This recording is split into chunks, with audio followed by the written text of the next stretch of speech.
درجہ ملا. تو علی ابن ابی طالب فرماتے ہیں فزت برب الکعبہ کہ خدا کی قسم علی آج کامیاب ہو گیا. یعنی علی شہادت کو لقائے پروردگار کو کامیابی کہہ رہے ہیں. یعنی علی فرما رہے ہیں کہ میں اپنے مقصد میں کامیاب ہو گیا. تو عزیزان گرامی علی کو یہ غم نہیں تھا کہ مجھے ضربت کیوں لگی, مجھے ضرب کیوں ماری گئی. علی اپنی تنہائی پر روتے تھے, اپنی تنہائی پر روتے تھے کہ جو بعد از رسول علی ابن ابی طالب نے تنہا وقت گزارا تھا کہ کوئی بھی علی کا ساتھ دینے والا نہیں تھا. چند اصحاب تھے علی کے کہ جو علی کا ساتھ دیتے تھے. تو مومنات اگر ہم نے علی کا شیعہ بننا ہے تو ہمیں میثم تمار بننا ہوگا, ہمیں حجر بن عدی بننا ہوگا, ہمیں بلال بننا ہوگا, ہم نے ابو ذر بننا ہوگا. علی کا شیعہ زبان سے کہہ دینا کافی نہیں. جب تک علی ہمارے اندر نفوذ نہیں کر جاتے, جب تک ہمارا کردار علی جیسا کردار نہ ہو جائے, اس وقت تک علی کا دعویٰ کرنا کہ ہم علی کے شیعہ ہیں تو کافی نہیں ہے. مومنات کہ خود علی ابن ابی طالب منع کرتے تھے کہ کوئی میری محبت کا دعویٰ نہ کرے, کوئی نہ کہے کہ میں علی کا شیعہ ہوں. علی کا شیعہ ایسا ہوتا ہے جو متقی اور پرہیزگار ہوتا ہے. تو عزیزان گرامی کہا ایک ایسے ہی چاہنے والی تھی بصرہ میں, دو میاں بیوی تھے کہ جو علی سے بہت زیادہ محبت رکھتے تھے. کہا ایک شخص نے جب علی کے سامنے یہ دعویٰ کیا, کہا میں آپ کا شیعہ ہوں, تو علی ابن ابی طالب فرماتے ہیں شخص خبردار نہ کہنا کہ میں علی کا شیعہ ہوں. کہا مولا میں آپ کی سیرت پر عمل کرنے والا ہوں, آپ جو کہتے ہیں میں اس پر چلنے والا ہوں, آپ کیوں کہہ رہے ہیں کہ میں آپ کا شیعہ نہیں ہوں. مولا نے فرمایا اگر تو میرا شیعہ دیکھنا چاہتا ہے تو میں آج تجھے دکھاتا ہوں کہ علی کا شیعہ کسے کہتے ہیں. مولا فرماتے ہیں شخص اپنی آنکھوں کو بند کر, آنکھوں کو بند کیا, اور بند کرنے کے بعد مولا نے اس کو کہا اپنی آنکھیں کھولو. آنکھیں کھولی تو کیا دیکھتا ہے, نہ ہی کوئی مسجد کوفہ ہے, نہ ہی وہ کوفہ کا منبر ہے, کوئی اور جگہ نہیں, کوئی عجیب و غریب جگہ ہے. مولا فرماتے ہیں کہ اے شخص اب تو جا اور دیکھ علی کا شیعہ کسے کہتے ہیں. اب وہ آیا, دیکھا کہ ایک کسائی ہے کہ جو گوشت بناتا ہے, جانور کو ذبح کرتا ہے. تو اس نے جانور کو ذبح کیا. کہا میں اس کے پاس کھڑا رہا, گوشت ختم ہو گیا.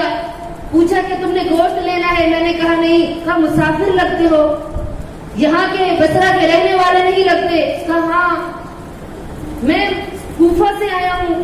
جب کوفہ کا نام سنا قصائی فوراً کھڑا ہو گیا اور کہا علی کے شہر سے آئے ہو, علی کے شہر سے آئے ہو. فوراً کھڑا ہوا, اس کو سلام کیا. کہا آج میرے گھر میں تم کھانا کھا لو.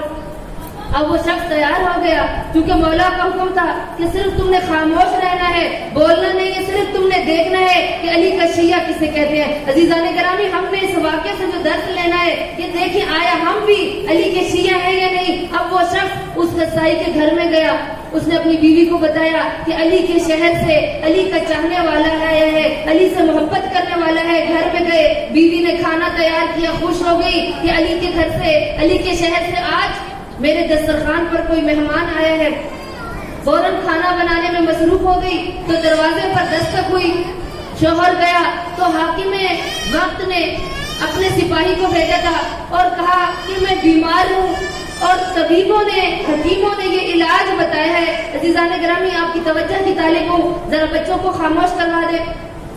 اب کیا ہوا, دروازے میں جب دکل باب ہوا, اس کا شوہر گیا, کہا کیا کام ہے. کہا طبیبوں نے علاج یہ بتایا ہے کہ بادشاہ کو جو مرض لاحق ہو گیا ہے, اس نے کہا اس پر کوئی بھی مرہم اثر نہیں کرے گا.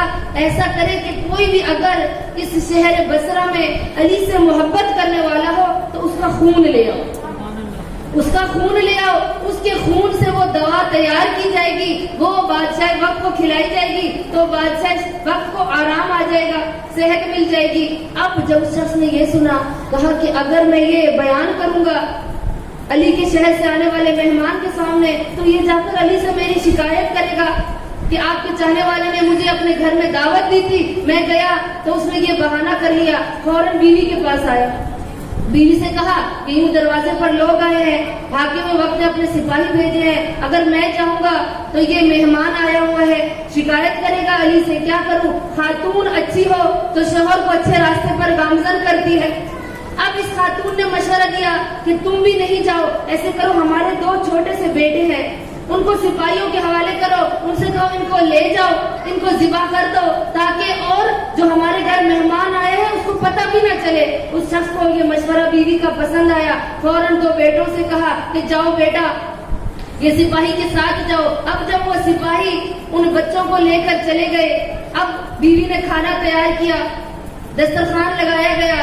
اب وہ مہمان کہ جو علی کا شیعہ ہونے کا دعویٰ کر رہا تھا، اب وہ بھی آ کر دسترخوان پر بیٹھا، وہ آدمی بھی جو قصائی تھا وہ بھی دسترخوان پر آ کر بیٹھا، اور جب بیٹھ گئے تو اس مہمان نے کہا تمہارے بیٹے میں نے دیکھے تھے، ان کو بھی دسترخوان پر بلاؤ۔ ابھی اس مہمان نے یہی کہا تھا کہ اس حجرے کے اندر، اس کمرے کے اندر اس قصائی کے بیٹے بھی آ کر دسترخوان پہ بیٹھ گئے۔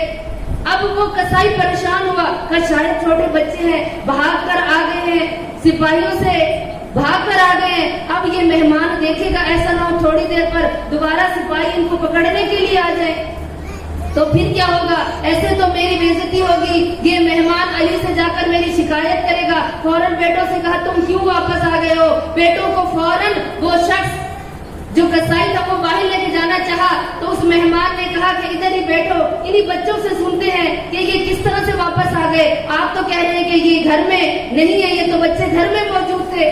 اب کیا ہوا، قصائی خاموش ہو گیا۔ اب جو مہمان جس نے علی کے شیعہ ہونے کا دعویٰ کیا تھا اس نے کہا بتاؤ بیٹا کس طرح سے آ گئے ہو؟ تو بیٹوں نے کہا کہ جب ہمیں یہاں سے سپاہی پکڑ کر لے گئے تھے اور ہمیں جب ذبح کرنا چاہا تو کہا ایک شخص آیا کہ جس کے چہرے پہ نور ٹپک رہا تھا، جیسے نور کی عماری ہو اس کی، اور اس کے چہرے سے نور نمودار ہو رہا تھا۔ فوراً اس سپاہی کے پاس آیا اور کہا کتنے تمہیں درہم چاہیے، ان بچوں کو میرے ہاتھوں میں فروخت کر دو۔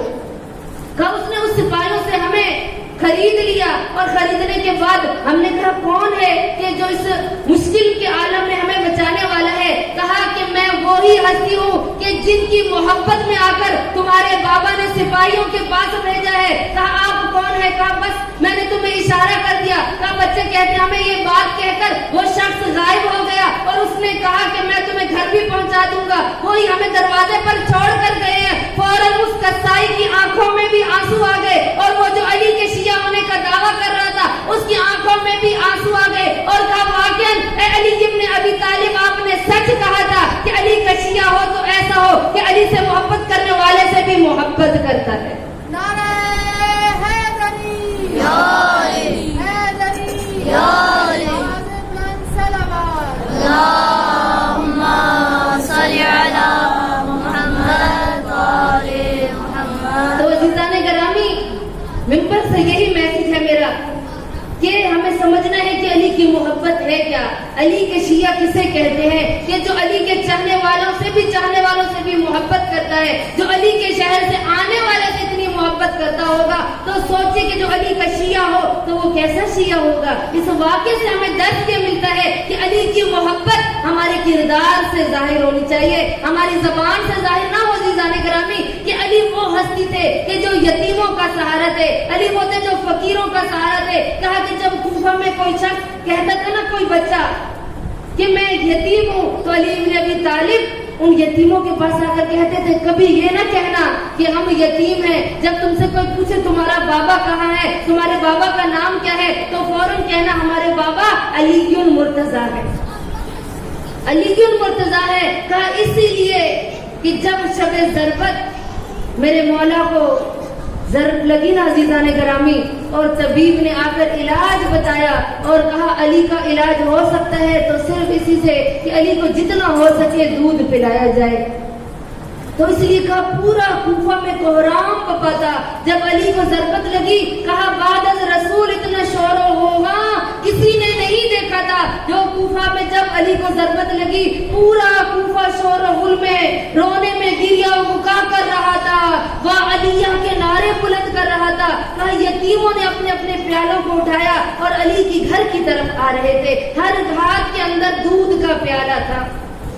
ایک عیسائی لڑکی جس کا نام ماریا ہے، وہ کہتی ہے کہ میں عیسیٰ کو چاہنے والی تھی، کہ عیسیٰ جو میرے بابا کے بعد ہماری دیکھ بھال کرتے تھے۔ کہا ایک دن میری ماں مجھے کہتی ہے کہ آج گھر میں کچھ کھانے کے لیے نہیں ہے. وہ ماریا کہتی ہے میں نے کہا کہ میں عیسیٰ سے ناراض ہوں کہ آج 3 دن سے ہمارے گھر میں غربت ہے, فاقہ ہے. عیسیٰ ہمارے مولا تھے, انہوں نے ہماری مدد نہیں کی. وہ بچی ماریا اپنے شوہر کو یہ واقعہ سناتی ہے اور کہا کہ میں نے جب یہ کہا, میری ماں نے گود میں مجھے لوری دی اور لوری دینے کے بعد کہا کہ عیسیٰ وہ مولا ہے, عیسیٰ ہمارے وہ نبی ہیں کہ جب وہ چاہتے تھے تو اللہ نے ایک دن ان کے لیے آسمان سے نان اور مچھلی کو نازل کیا تھا. میں نے کہا جب عیسیٰ کے لیے اللہ نے اتنا نازل کیا تو عیسیٰ تو ہمارے مولا ہے, ہم عیسائیوں کے مولا ہے, تو کیوں عیسیٰ میری مدد کرنے کے لیے نہیں آتا. اتنے میں فوراً دروازے پر دکل باب ہوا. میری ماں دروازے پہ گئی تو دیکھا کہ کچھ گندم کی روٹیاں بنی ہوئی ہیں, کچھ کھانا پڑا ہوا ہے, کچھ خرد نوز اشیاء ہیں. ان چیزوں کو دیکھا, میری ماں اٹھا کے لے گئی اور کہا دیکھا عیسیٰ نے یہ کھانا تمہارے لیے بھیجا ہے. میری ماں کھانا بنانے لگی. وہ شخص جو آیا تھا کھانا لے کر, کہا اس نے سفید لباس پہنا ہوا تھا اور آ کر میرے ساتھ کھیلنے لگا. میری ماں کے ساتھ اس نے روٹی پکوائی, مجھے گندوں پر سوار کیا. 2 دن لگاتار وہ آتا تھا. ایک دن میں نے ان سے سوال کیا کہ آپ کا نام کیا ہے؟ جو میری ماں کہتی ہے کہ آپ ہمارے مولا عیسیٰ ہیں, آپ وہی ہیں. تو کہا کہ نہیں, میں عیسیٰ تو نہیں ہوں, میرا نام ایلیا ہے, میرا نام ایلیا ہے. فوراً نام یاد کر لیا. وہ بچی کہتی ہے کہ روز وہ شخص آتا, ایلیا نام کا شخص آتا اور میری ماں کی مدد بھی کرتا, میرے ساتھ کھیلتا بھی تھا. کہا کہ میں کئی دن سے اس کی عادی ہو گئی کہ کچھ وقت ایسا گزرا کہ 2 دن گزرے, وہ ایلیا نامی شخص نے آنا چھوڑ دیا. کہا 2 دن میں مضطرب رہی. تو پھر ماں سے پوچھا, ماں وہ شخص جو ہمیں روز کھانا دینے کے لیے آتا تھا, آج 2 دن ہو گئے, پھر ہمارے گھر میں فاقہ ہے اور وہ مجھ سے کھیلنے کے لیے بھی نہیں آتا, میں اس ایلیا سے ناراض ہوں. تو میری ماں رونے لگی اور مجھے پیار کر کے کہا میں باہر سے یہ خبر سن کر آئی ہوں کہ وہ ایلیا نامی شخص جو روز ہمارے گھر کھانا لاتا تھا اور تیرے ساتھ کھیلتا تھا, آج 2 دن سے وہ بستر بیماری پر ہے. بچی ماریا کہتی میں پریشان ہو گئی کہ وہ بیمار ہے, تو بتائیں ماں ہم اس کے لیے کیا کریں, میں دعا کرتی ہوں. کہا طبیب نے بتایا ہے کہ اس کی بیماری تب جائے گی کہ جتنا ہو سکے اس کو دودھ پلایا جائے. وہ ماریا کہتی ہے میں فوراً باہر گئی اور باہر سے میں نے دودھ خریدا اور دودھ کا پیالہ لے کر جو کوفہ میں یتیم بچوں کے ساتھ جو قطاروں سب بسب علی کے دروازے پر ہاتھ میں دودھ کر رہے تھے, ان کے ساتھ سب میں کھڑی ہو گئی. سب دودھ کے پیالے لے کر امام حسن مجتبی روایت کرتے ہیں کہ میرے بابا بستر بیماری پر تھے. پورے کوفہ کے یتیم بچے اپنے ہاتھوں میں دودھ کے پیالے لے کر وہ علی کے دروازے پر آ کے کہتے تھے اے علی ابن ابی طالب ہمیں تنہا نہ چھوڑنا, آپ ہمارے یتیموں کا سہارا ہے, آپ ہم فقیروں کا آسرا ہے, اے علی ہمیں تنہا نہ کرنا. اور پہلے ہی ہمارا باپ اس دنیا سے چلا گیا, اللہ نے آپ کو ہمارے لیے سہارا قرار دیا تھا. کا پورا کوفہ ہاتھوں میں دودھ کے پیالے لے کر علی کے دروازے پر آئے. اسبق بن رباطہ روایت کرتا ہے کہ میں مولا سے ملاقات کرنے کے لیے آیا نا, تو میں نے جب علی کے چہرے کی طرف دیکھا تو کہا مجھے یہ معلوم نہیں ہوتا تھا کہ علی کے پیشانی پر جو رومال باندھا ہوا ہے اس کا رنگ زرد ہو گیا ہے, یا علی کے چہرے مبارک کا رنگ اتنا زرد ہو چکا تھا کہ پتہ نہیں چلتا تھا کہ رومال کی زردی زیادہ ہے یا علی کے چہرے کی زردی زیادہ ہے. عزادارو علی کو رونے والیوں, ارے 2 دن علی ابن ابی طالب بستر بیماری پر رہے. حسن آتے بابا کے سامنے گریا کرتے, میرے مولا کہتے بیٹا حسن خاموش ہو جاؤ, میرے بیٹا صبر کرو. حسین روتے, مولا فرماتے صبر کرو. ارے جب زینب و کلثوم آتی میرے مولا اپنی بیٹیوں کے ساتھ گریا کرتے. رہبر معظم اس مسائل کو پڑھ رہے تھے. رہبر معظم روایت کرتے کہ علی سے برداشت نہیں ہوتا تھا کہ زینب و کلثوم ان کے سامنے رہے. میں کہتی ہوں علی ابن ابی طالب, اور جب شام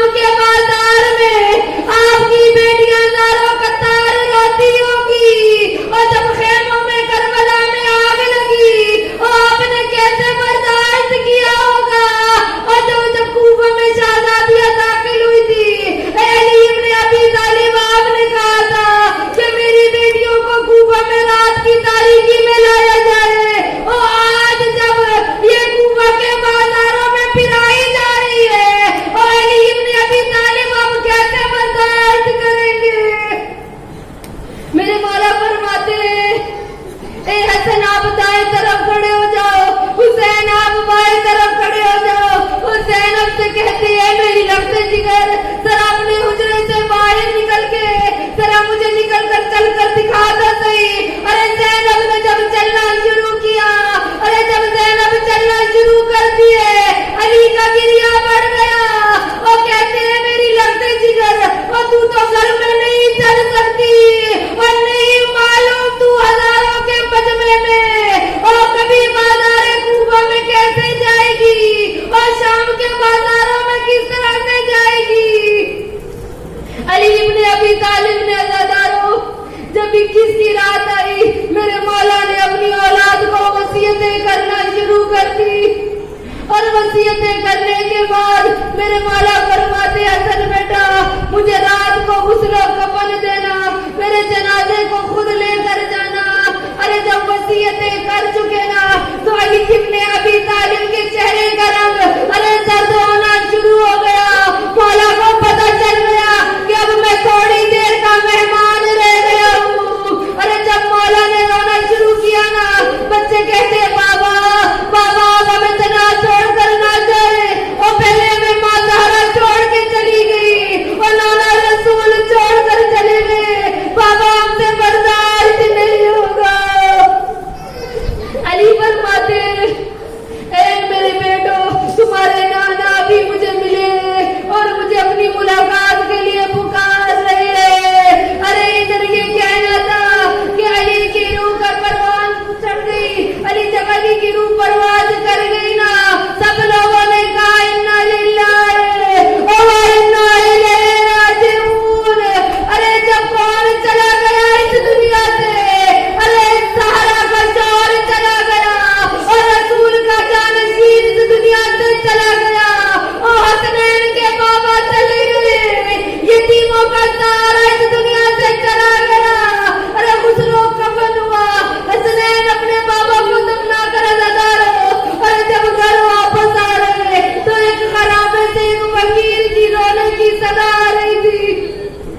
حسن فرماتے ہیں میں اس صدا کے پاس گیا، دیکھا ایک نابینا شخص ہے جو زاروں قطار رو رہے۔ میں نے پوچھا بتا تجھے کیا ہوا ہے؟ کہا 3 دن گزر گئے، میرا دوست مجھے کھانا کھلانے کے لیے آتا تھا اور میرے پاؤں بھی دباتا تھا اور مجھے لباس بھی تبدیل کرواتا تھا، آج 3 دن گزر گئے اور میرا دوست نہیں آ رہا۔ ارے حسن فرماتے بتا فقیر اس تیرے دوست کی کوئی علامت ہو تو بتا۔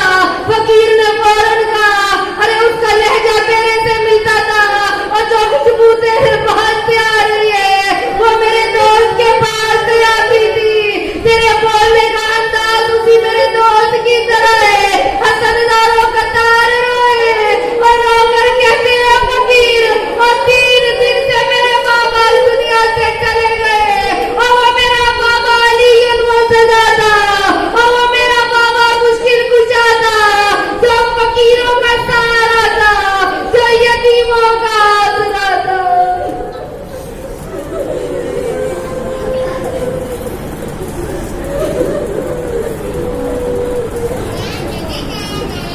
لعنت اللہ علی القوم الظالمین۔